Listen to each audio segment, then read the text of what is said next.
Good morning, Homestuck people. I totally just woke up. I haven't even bothered getting out of bed, obviously. I know this isn't my other house either. I slept over a friend's house. And, I'm like, blarg. So I'm gonna do a little bit of reading today. I feel like this cat over here. I'm probably not even in the camera. I don't know. I can't tell. I don't care. Don't I look fantastic? Last time we were playing with Little Buddy, and the Wandering Vagabond will be forever known as Little Buddy to me. Let's be the imp. This means nothing to you. You are not an imp. You have no idea what an imp is, and you will not entertain such frivolous and childish ideas ever again. You feel stupid and hate yourself a little for even considering it. I like the way Little Buddy thinks. Become the mayor of Cantown. Yay! As the glorious founder and mayor of Cantown, you erect a dignified, majestic city hall out of cans, fittingly capped off with a tome of good manners for the roof. You have given yourself a very official and important-looking mayoral sash made out of old cables, and to complete your look of authority. A number of rather civic-minded citizen cans gather in front of the building to offer adulation to their fair and magnanimous leader. All is well. Moon roast. Beep beep. Brum brain. Yay. You immerse yourself in this beautiful dream as you whittle away the minutes, or perhaps hours. You love the idea of being a mayor. You love everything about mayors, and the concept of an orderly civil democracy. It all seems so mannerly and reasonable to you. Everyone is friendly and happy, and the city runs like clockwork. The foundation of the government is based on mutual respect between the leader and its people. It is also built on having a really great mayor that everyone loves who is totally amazing and heroic and brave. Oh, so it's America. Wait. No, it's not. Mayors are so much better than kings. You hate kings, and you think kings are really stupid. They are petty, bossy tyrants, and are really full of themselves, and are basically awful in every way. God, do you hate kings. Man, it must suck playing cards with you there, little buddy. Explore west of Cantown. Radi-fucking-ation! And some chalk for, your transmutation circles. I mean, spirographs. Yep. Over here is the other side of the room. There is another one of those purple storage boxes and some useless objects scattered on the floor. Use glowing green rock to open cans. You pick up the nugget of uranium and... Oh, that was so stupid. Why would you even do that? Well, little buddy, having the uranium in the room if you're susceptible to, radiation poisoning is probably not the best idea. What did you do to it? Did you eat it? Examine box of crayons. Yeah, no, you can tell. Yeah, even I could tell that was chalk. I mean, it's like fucking like white. It says chalk on it for crying out loud. Yeah, chalk, numbnuts. Ooh.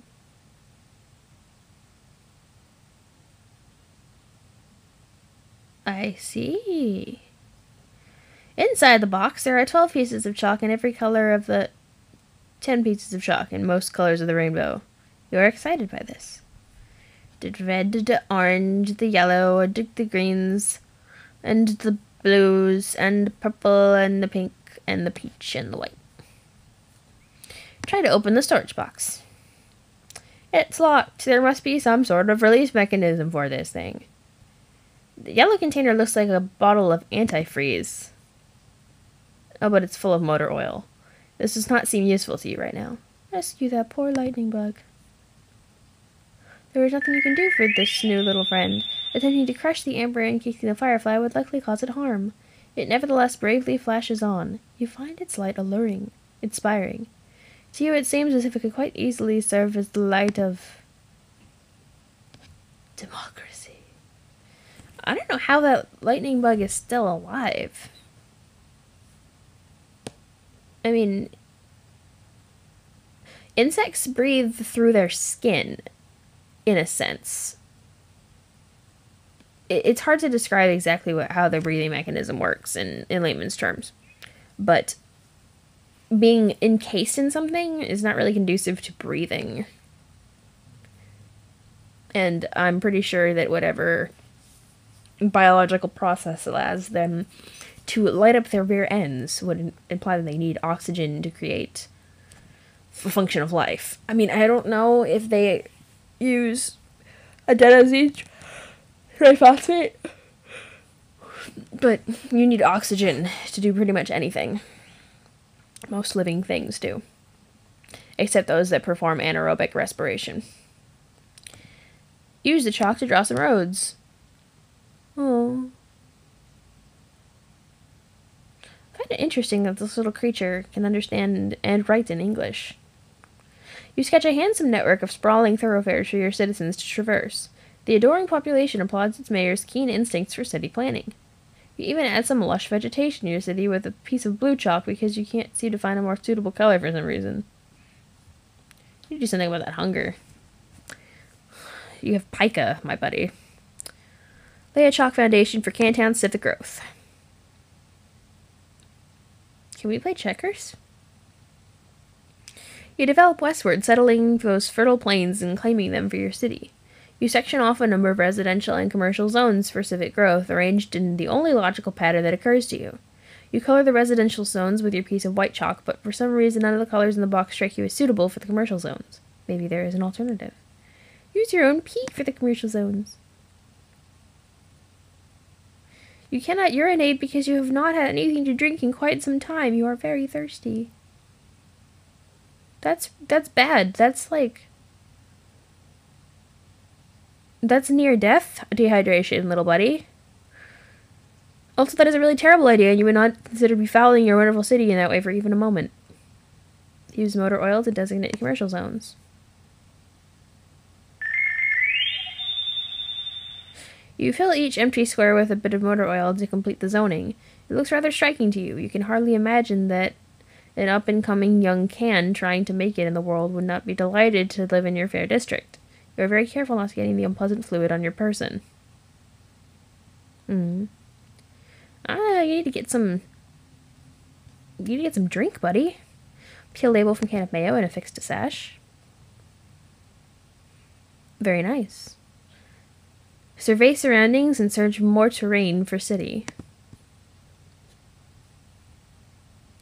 It seems you have run out of territory for your western expansion, but there is still a lot of empty wall space. Perhaps your citizens will be happier with a colorful backdrop that can make them feel more at home. Ah, he's so artistic. Using most of your imagination and an entire piece of sky blue chalk, you render a bright and cheerful sky full of clouds. My old house, when I lived in, I'm actually in the town that I used to live in before I moved to the other town I live in Massachusetts. I'm in Rockland, Massachusetts right now, and I live in Marshfield, Massachusetts.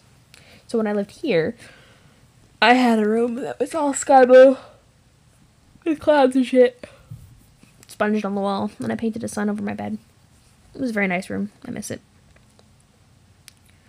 You have decided that very closely orbiting your city is a luminous planet about which orbits a single moon. You switch to another shade of blue and continue rendering on the western wall. Orbiting much further from your city are 4 planets. None of these have satellites, you've decided. Yes, that makes sense, you think. Are they in reference to something? That looks like Earth blowing up. I don't know what the others are, though. That seems oddly familiar for some reason. Like I've seen it before. Not in Homestuck, but like in Homestuck fan art or something.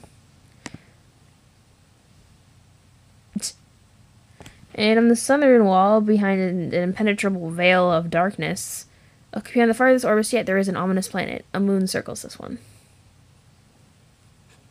Check that rampaging boy on the screen.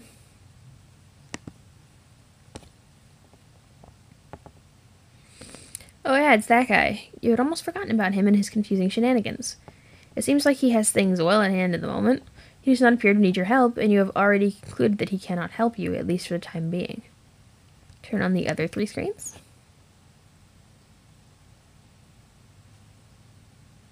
You have no idea how to turn these on. There is no mouse for this weird quadra-monitored computer.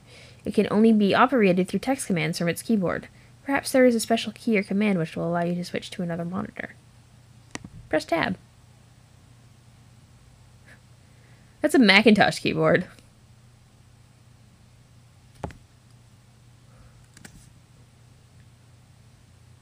though that button right there disappears. As you can see, that would be the function key. I have a Macintosh, obviously. And next to, there's Command, Option, or Alt, and Control. And the function key is here, which if you don't have these keys mapped to the functions that are on there, you have to press function in the key to do it. Because I tend to use the F keys themselves for other things. So, like, these three control the volume. It's mute, volume lower, volume higher.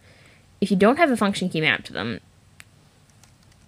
if you just press them, they will do whatever it says.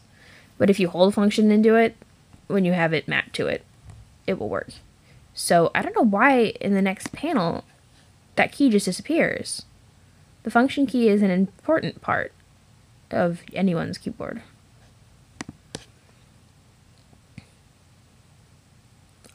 Aw, yeah, tab. Drink it. This is probably the best advertisement for tab ever. That's probably not the best thing for your thirst, because soda tends to be sugary and salty and not very good for you, but consume several cans. It's better that you do.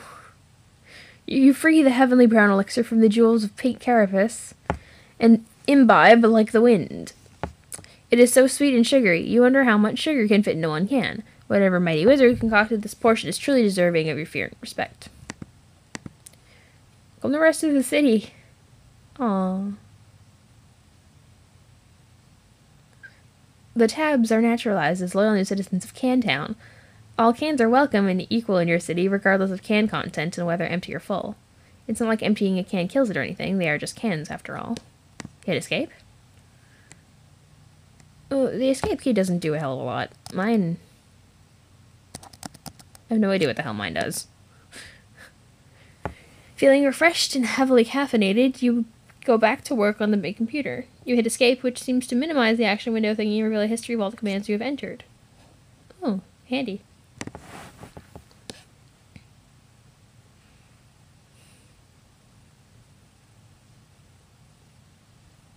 Every single one of them? No, most of them. You use the arrow key to scroll up a bit. You can't believe how much you've already typed in this stupid contraption. What a waste of time. Home, view, switch 2, switch... There they are! Locker room 3, pass? View and reboot. You scroll all the way up to your first command. It looks like there are more commands above it. Maybe someone was entering commands in this thing before you? Uh-oh. That reboot scares me. There aren't many more. At the top of this list appears to be a very first command. The 4 monitors make sense, since there's supposed to be 4 main players, it seems. Thus the implication. I'm guessing this was the session before? If I have my information straight. Semi-spoilery, but, I mean, I'm not mentioning anything specific. Switch 2.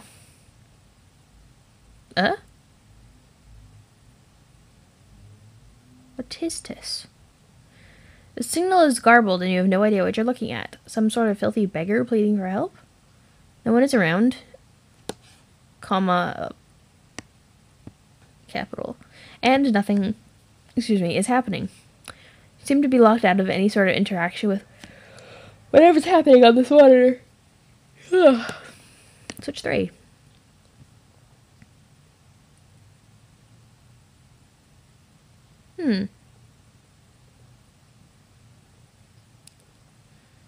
That's a scary moment. That is a crow with a katana through it. And Cal, oh, poor Cal. Dave's katana's broken, though. It's another one of those rapscallions. This monitor is locked, too. You can't tell him what to do. Not that you really want to, since it just looks like more confusing nonsense to you. You consider switching to screen 4, but decide against it. You have a feeling that whatever is there would just confuse you even more, and you don't even really care all that much anyway. Home.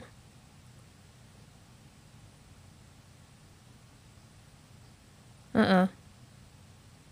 4 hours, 12 minutes, 52 seconds. All 4 screens activate. Together they display a countdown starting at 4 hours and 13 minutes. Type reboot. You can't. Nothing is working anymore. The timer seems to have disabled the keyboard. Be the mayor? Bamboo shoots, pickles, radishes, seaweed. Artichokes! And the happiest firefly alive. Enough of this nonsense. You're an important mayor, and this absurd contraption has wasted enough of your time. You've got a city to govern with a carapaced fist. Which is to say firm, yet polished, and supple as the situation demands. Anyway, this will help you kill some time while you wait for that clock to count down. Create employment opportunities for the citizen cans.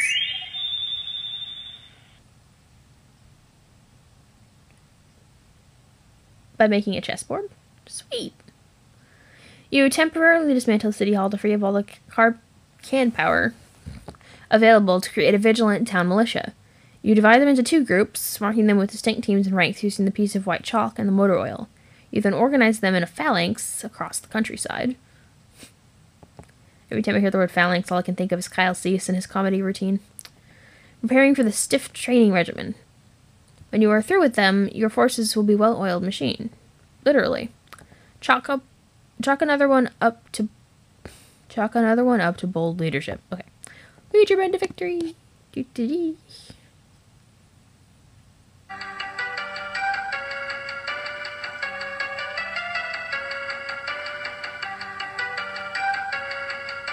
Oh, he knows how to do that.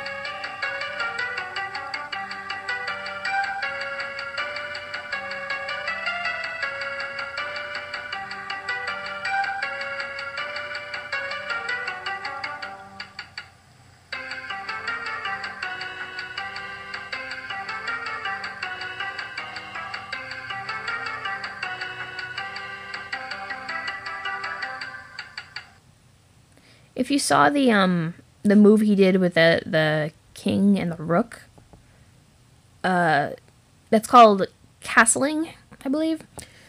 It's an often underused move, as far as I've seen, because I've only really played chess with people who've only kind of really played chess. But I used to have a book on, like, how to play chess and how to be awesome at it, and it talked about that one. More on the loss of Citizen Tab. Your caffeinated jittering must have agitated all the little bubbles curiously hidden in the liquid, creating too much pressure in the can. You speculate this is why it exploded as you nervously eye the timer. You're starting to wonder what will happen when it reaches 0. Maybe it would be best not to be near it when this happens, minutes in the future.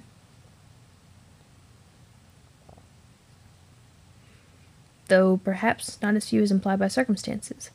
A peregrine mendicant trundles precious cargo beneath the gleam of the celestially ominous. Ooh. Would you like some mailboxes? Twinkle, twinkle. Go outside and get some sun. You say a bittersweet goodbye to your beloved city. It is time to move on to greener pastures, by which of course you mean an arid, sandy wasteland upon which nothing green has grown in years. The door shuts behind you. A panel on the door becomes illuminated. As you ponder over the panel, you hear another mechanical sound overhead.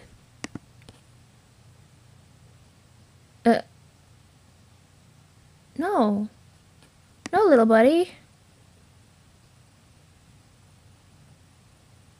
The LCD panel appears to have a touchscreen interface. What does that one mean? Curiously prod the funny-looking spirograph.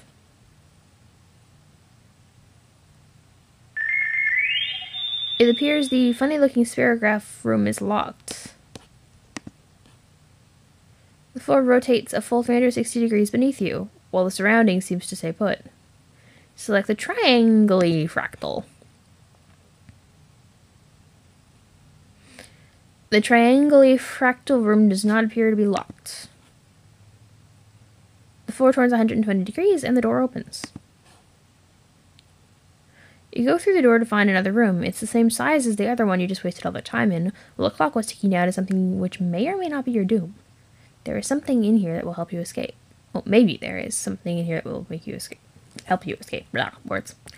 Against the wall, there is another perplexing contraption. Latitude and longitude? Planet Earth? It's 413. 1213. Against the opposite wall is some sort of control panel which catches your eye. It has two large screens, but only one appears to be active. There are fields for numbers which appear to be modifiable with the dials to the right. Some numbers are already supplied by default, perhaps entered by the previous user. There are a few buttons below, the largest one bearing the symbol marking this room. Also, it looks like there is a meter stick propped up there for some reason.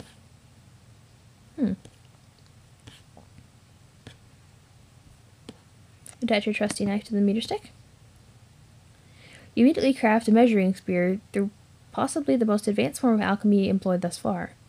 This is obviously the most important thing to do first. Obviously. Well, it's good to have a good weapon. That makes a nice spear. Oh, he used it already. Or it would obviously be the most important thing to do if you didn't remember to bring your trusty knife. Oh. You feel so insecure without your trusty knife, it makes you want to slit your wrists. Darling. Or at the very least, flog your carapace with some sort of measuring apparatus. Don't joke about that, silly. Trigger warning, Homestuck. I'm worried. Look at the other wall. Poke, poke. You examine the perplexing contraption across the room. You, of course, have no idea what it could possibly do. You adopt the only obvious course of action, which is to poke and prod it with your handy ruler. You're quite sure this is what science is all about. Press the triangle pattern. Ooh. You go back to the control panel, which obviously controls that gizmo, and you push the big blue button, which is obviously probably the most obvious thing to push. You purify a pumpkin with a dog's face carved into it. Examine pumpkin. Saw that pumpkin earlier. Only had that random flash to somebody. It seems this mysterious gourd was transported, purified, from a specific time and location somewhere on this planet you are on. You wonder if the machine, a purifier, will take any object that exists at whatever time and location you supply. There is a symbol carved on the pumpkin. You don't know what it means, and you doubt it will ever prove to be relevant in any way. Eat it. That's not where you start with it. You consider dining on the right flesh of the plump vegetable, but your curiosity about the purifier gets the better of you. You try to sneak a nibble from the pumpkin nonetheless. Inspect green buttons. You first examine the attractive green buttons. The icon on the one on the left is in that house shape, or is that house shape you've seen plenty of times before. The right one on closer inspection appears to be the map for this underground facility, with an X marking its center. Push green button on the right. You push the button, all the numbers change. Perhaps these are coordinates for the location of the center of this facility along with the local date and time. If this is the case, it would make a useful reference point for your current bearings. And predictably, the date is obscured. Fiddle with the dials.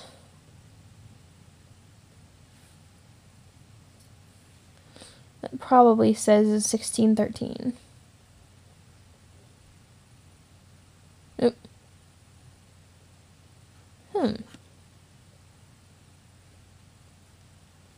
One way to find out would be to attempt to purify something from this facility.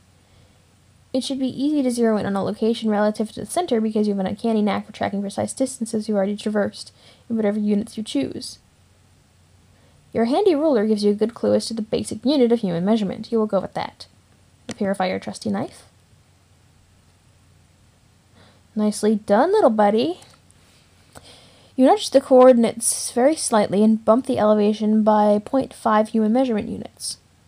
You make sure to keep the time approximately what it was to begin with. You purify your trusty knife. A purified Cantown. Yay! You nudge the numbers a bit more and purify a bunch of cans. This is so much more efficient than walking back to the other room to get them. You are to believe that time is at a premium, after all. De-purify the pumpkin. Does this machine look like a de-purifier to you? Honestly, the idea that a purifier can be both a purify and de-purify things is so laughably ridiculous you wish someone would de-purify your brain and re-purify it with a brain that is more smart and less dumb. Use trusty knife to carve spook schema in pumpkin.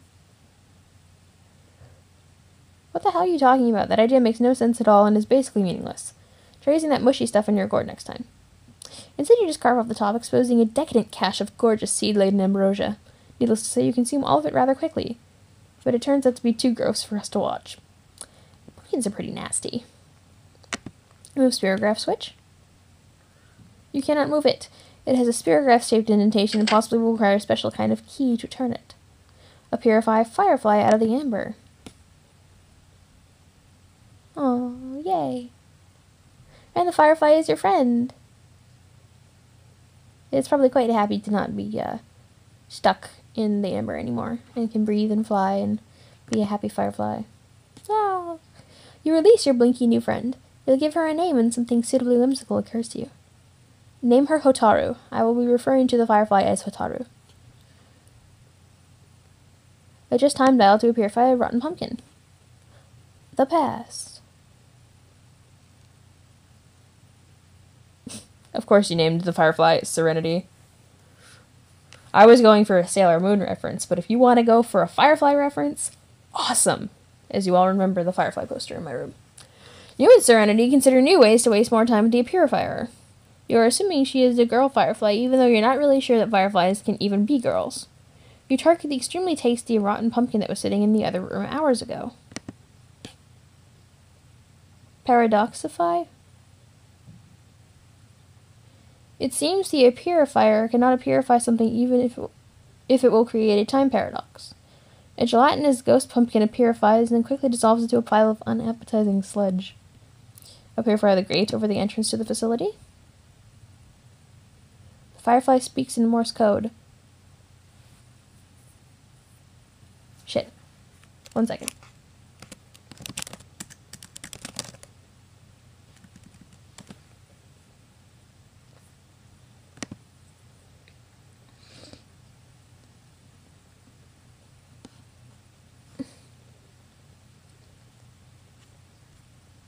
Okay. This will probably take up the last couple minutes I have. Dot dash dot dot.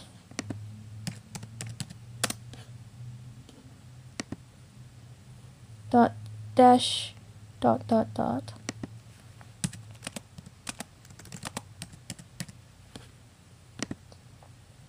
Dash dash dot dash dash dash.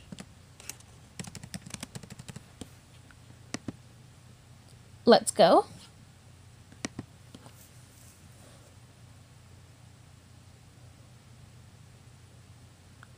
Serenity blinks a message of urgency. You nearly forgot that, while trapped in amber, she was witness to all your tomfoolery and dilly-dallying in the other room and knows the timer is about to expire. It is time to get this show on the road and escape. You reset the coordinates with the right green button again, and this time only adjust the elevation by approximately 10 human measurement units. Let's go. Ooh, and they're hot, too, it looks like. Hasten to the exit. Post-haste.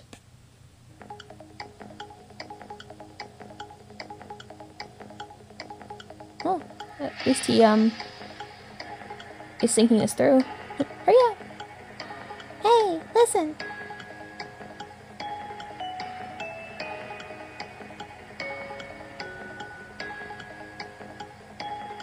Is this really necessary?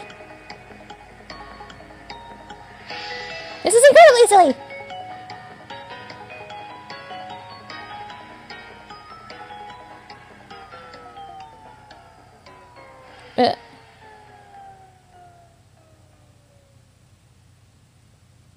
Psyche? Guess we'll find out next time.